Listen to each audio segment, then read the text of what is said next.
O Cruzeiro precisa, Camila, se ajustar, né, Camila e amigos, se ajustar em jogos principalmente fora de casa. Tem 100% de aproveitamento no Mineirão, é imbatível no Mineirão, ou jogando em casa, mas quando sai tem tido dificuldades, tanto que só tem 2 vitórias em 10 jogos. É muito pouco para um time que quer lutar ali pelas primeiras posições. E o Palmeiras, como eles falavam, da força, da competitividade do Palmeiras, ainda mais aqui no Allianz Parque, são 9 meses sem perder, chegando hoje a uma sequência de 20 jogos, somando todas as competições, sem derrotas aqui no Allianz Parque. Desse programa de hoje, que hoje recebe Rodrigo Coutinho, Renata Mendonça e Malu, que está sempre com a gente. Essa hora deve estar dormindo ali no útero de Renata, mas está sempre aqui participando com a gente dos programas do Sport TV. Tudo bem, gente? Boa noite, Renata. Seu destaque aí para esse início de rodada. Lembrando que daqui a pouquinho a galera direto do Allianz Parque, nossa equipe participa com a gente aqui do Troca de Passes. Boa noite, minha amiga. Boa noite, minha amiga. Boa noite para o Coutinho, para todos que estão acompanhando. Olha, resumo é o seguinte, Botafogo mais lindo do que nunca. Acho que teve uma atuação importante, imponente e com uma defesa do John no final que mostra que esse time tá consistente buscando um título, ou enfim, buscando brigar por esse título até o final. Esse jogo Palmeiras e Cruzeiro, muito, muito legal, né? Porque 2 defesas organizadas, mas 2 times que, acima de tudo, souberam se organizar, levar perigo, grandes defesas dos 2 lados. E ninguém trabalhou mais. Essa é a grande certeza da rodada. Ninguém trabalhou mais do que PC de Oliveira. Isso aí... Não, isso aí pode cravar.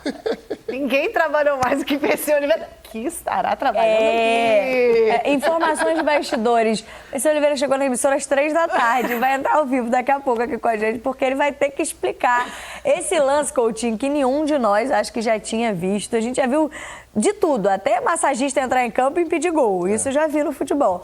Agora, chutar uma bola que foi jogada dentro de campo em outra bola e impedir uma jogada do time adversário, realmente foi novidade pra gente. É por isso que o PC precisa explicar essa regra pra gente entender um pouquinho melhor. Boa noite, amigo. Pois é, Camila, boa noite pra você, pra Renata. Eu confesso a minha total ignorância na hora do lance. Eu fiquei sem saber o que pensar, porque eu confesso que eu não conhecia essa regra. É tão inusitado que eu me peguei assim, caramba, será que... Porque o juiz foi tão convicto, né? Marcou o pênalti no momento, falei, deve estar na regra. O PC vai explicar pra gente daqui a pouquinho.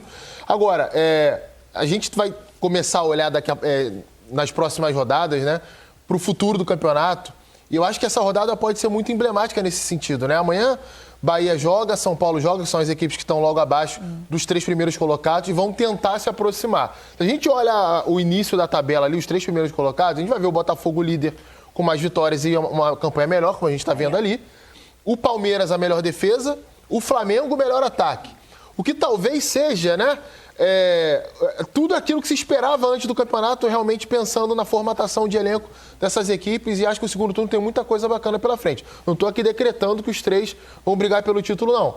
Mas acho que quem quiser brigar, acho que a hora é agora. Se deixar escapar, não pega mais, não. Até porque Palmeiras e Flamengo, por exemplo, terão uma sequência a partir do final desse mês muito complicada, pensando em Copa do Brasil, Libertadores e Campeonato Brasileiro, porque em meio às partidas decisivas, né, mata-mata de Copa do Brasil e Libertadores, tem clássicos para disputar dentro do Campeonato Brasileiro. Então, a partir da última semana de julho, a vida desses 2 também não vai ser muito fácil, então os próximos jogos também serão importantes nesse sentido, olhando para o nosso calendário, que é sempre muito complicado. Nossos amigos, nossa equipe de transmissão, Paulo Andrade, Roger, já estão, Sérgio Xavier Filho, já estão prontos da cabine do Allianz Parque para participar com a gente aqui do Troca de Passes. Boa noite, amigos. Ótima transmissão desse 2-0 do Palmeiras, que também teve as suas polêmicas. Teve interferência do árbitro de vídeo, reclamação num possível gol de empate do Cruzeiro. Normal para as rodadas de Campeonato Brasileiro, né, Paulo? Boa noite para você. Normal, Camila. Boa noite a você, a Renata, o Rodrigo. 2-0, vitória do Palmeiras. Um jogo que apresentou um pouco de tudo, né? Um jogo que teve a cara do que tem sido o grande duelo do Campeonato Brasileiro. Quando os times da parte de cima da tabela se enfrentam, o grande duelo, o grande jogo tem apresentado bons ingredientes para análise. E para isso eu estou muito bem acompanhado pelo Roger Flores e pelo Sérgio Xavier, que vão falar um pouco mais sobre essa vitória 2-0 do Palmeiras para cima do Cruzeiro. Roger. Boa noite para a rapaziada que está aí, Coutinho, Camila. um possível gol do Cruzeiro, um gol do Cruzeiro anulado, o gol de empate do Cruzeiro anulado, que a gente vai debater aqui no lance polêmico, mas fazendo um resumo da partida, primeiro foi um bom jogo de duas equipes qualificadas tecnicamente, que buscaram jogar ofensivamente, com pressão pós-perda, com pressão em saída de bola do adversário, né? A gente vê o gol mais perdido, de repente, do Campeonato Brasileiro até agora, do Flaco. Com conexões principalmente pelos lados da equipe do Cruzeiro e um jogo mais central da equipe do Palmeiras, porque tinha Felipe Anderson que no primeiro tempo saía do ponto de partida do lado esquerdo para funcionar um pouco numa zona central perto de Rafael Veiga, dando o corredor para o Vanderlan, que funcionou bastante, e o jogo ficou nessa toada, muito equilibrado no primeiro tempo, e aí a vantagem do Palmeiras na partida com esse gol do Flaco Lopes, eu acho que fez com que o Palmeiras recuasse um pouquinho e, obviamente, as substituições no segundo tempo que foram modificando a cara das duas equipes. Esse é o gol anulado, para mim, de forma errada da arbitragem. A arbitragem foi sugestionada pelo VAR para olhar um lance em que ele já tinha visto muito bem, porque estava bem posicionado do lado do lance. Olha só como é que ele está muito bem posicionado, faz para o Zé Rafael levantar. E depois, no áudio, né, Paulo Andrade, ele diz, olha, tem um toque embaixo para derrubar. E a minha leitura é que se tivesse alguma coisa, é uma carga em cima, que eu também não acho. Olha, embaixo o Lucas toca na bola. Toca na bola. Em cima tem o braço, que para mim não é o suficiente para derrubar o Zé Rafael. Dito isso, até aceito quem interprete que seja falta nesse lance. Mas é um lance interpretativo e que a conduta do árbitro na partida estava deixando seguir esses lances. Não marcava nenhuma falta nesse lance. E o árbitro de vídeo sugestionou ele para ver, né, Serginho? Exatamente, concordo contigo. Eu acho que a gente tem que sempre lembrar para que serve o VAR, né? É mínima interferência. Bom, enfim, a gente já falou tantas vezes. Parece que quanto mais a gente fala, mais piora, né? Mais a gente vê essa interferência. Aí vem o segundo tempo, Roger. E no segundo tempo as coisas mudam, né? O Cruzeiro fica muito mais com a bola. O Cruzeiro faz ali as suas mexidas, entra principalmente, né, o Caio, e o Palmeiras parecia que ia ficar satisfeito com essa proposta. Tudo bem, vem Cruzeiro, porque eu tenho primeiro tinha Dudu, depois vai ter o Rony, e segue tendo, né, velocidade, Vanderlan, quer dizer, é um time que gosta também quando tem essa possibilidade de contra-ataque. Só que esse contra-ataque não foi saindo, né? E o Cruzeiro foi chegando, foi fazendo mais mexidas. Acho que tem uma mexida que acho que talvez a que mexa mais com o Cruzeiro, né? Que é a entrada do Matheus Henrique, o Mateuzinho. O Mateuzinho consegue controlar muito mais a bola, consegue ajustar algumas infiltrações ali pelo meio. E o Matheus Pereira, que no primeiro tempo foi não só muito bem marcado, como eu acho que ele aceitou a marcação. No segundo tempo, ele não aceita a marcação. E aí ele se mexe no campo todo, né? Ele começa o segundo tempo do lado direito de ataque, mas daqui a pouco ele está do lado esquerdo, né? E está armando, está chegando. Faltou, eu acho, um pouquinho mais de refinamento nessas últimas jogadas para o Cruzeiro chegar mais próximo do empate. Nem chegou próximo. Essa é a verdade, né? E aí no finalzinho...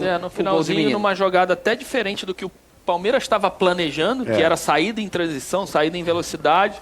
Ele pressionou no final da partida, conseguiu roubar a bola e saiu uma tabela perfeita do menino com o Robert. Né? Coitado do menino do Cruzeiro, que chegou ali tentando bloquear a infiltração do Caio Paulista, que a bola era para o Caio Paulista, para ele entrar, para chegar batendo.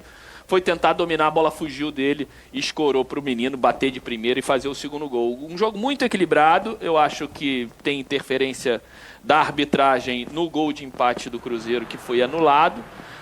Mas o Palmeiras também fez por onde vencer a partida. Fez o gol com o Flaco, brigou muito ali na frente, encaixou bem as marcações, é um time muito competitivo. Então não dá para dizer que a vitória do Palmeiras é injusta.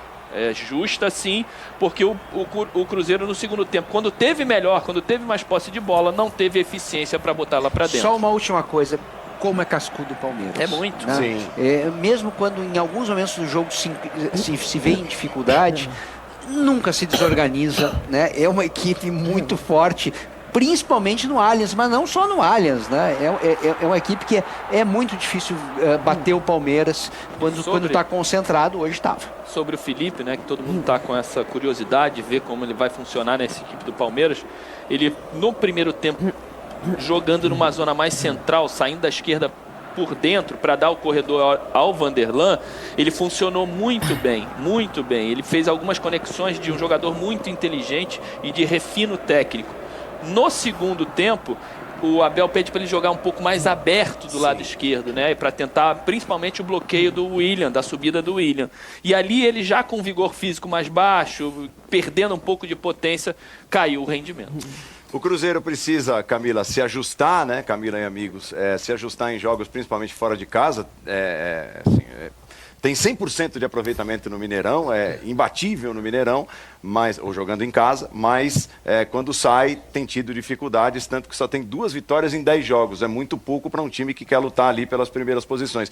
E o Palmeiras, como eles falavam, da força, da competitividade do Palmeiras, ainda mais aqui no Allianz Parque, são 9 meses sem perder, chegando hoje a uma sequência de 20 jogos, somando todas as competições, sem derrotas aqui no Allianz Parque. Importante mais esse resultado hoje para o Palmeiras, e para o Cruzeiro vai ter que recuperar nas próximas rodadas. Obrigada, amigos. Parabéns pela transmissão. Obrigada pela participação com a gente aqui no Troca de Passes. Até mais, Roger, Serginho, Paulo. Até a próxima com a gente aqui no Troca de Passes. Já trouxeram um pouquinho da impressão direto do Allianz Parque, né, do termômetro do que foi essa partida diante da torcida, principalmente do Palmeiras. Até porque, né, vimos imagens de boa parte da torcida do Cruzeiro só tendo acesso ao estádio no início do segundo tempo, mas obviamente diante do seu torcedor, como lembrou o Paulo, Palmeiras é muito forte. E principalmente a gente hoje, acho que nesse momento, né, do Brasileirão, dessa 18ª rodada, aberta a janela de transferências internacionais, a gente começa a ver os reforços ganharem espaços nos seus times, né? E a gente viu, por exemplo, hoje o Matheus Henrique ganhando mais minutos no Cruzeiro, tinha jogado alguns minutos na última partida. No Palmeiras, o Felipe Anderson começando como titular hoje, então ganhando mais minutos numa função diferente, em função até da perda do Piquerez e do Estevão. Enfim, como é que vocês veem esses reforços chegando, Coutinho? Entrando aos poucos no time, estão encorpando, estão chegando, elevando de fato o nível das equipes? O curioso é o seguinte, são 2 elencos que têm patamares diferentes, se a gente for pensar no futebol brasileiro. Mas o Cruzeiro é um time tão ajustado que mesmo os jogadores que chegaram sendo ótimos jogadores e alguns até melhores do que aqueles que são titulares, não tem como hoje você pensar em, vou tirar do time o Lucas Silva ou o Lucas Romero para jogar o Matheus Henrique, entrar o Wallace que ainda nem ficou no banco, ou o Lautaro Dias que entrou hoje, é um bom atacante também, vou colocar ele no ataque. No lugar de quem, né?